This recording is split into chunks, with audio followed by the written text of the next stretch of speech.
wasn't as easy as I thought,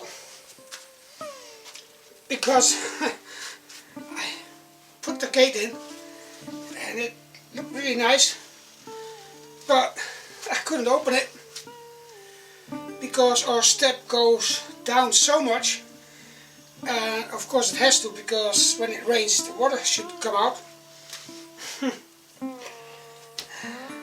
So it had to go up like 8 centimeters just to be able to open. So in the end, got it done. It's half November and I'm sweating because it's hot outside. But at least that means that every morning when we wake up and Ella is in front of the door wanting to go out to warm up in the sun, and to be honest, I do that myself too. Take a cup of coffee and have a smoke still.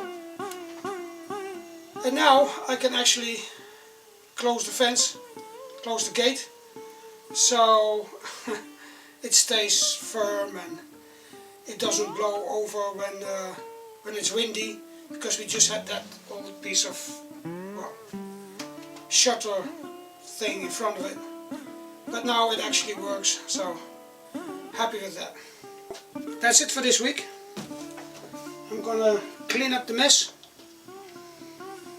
and see you in the next video with another project. Out the logo.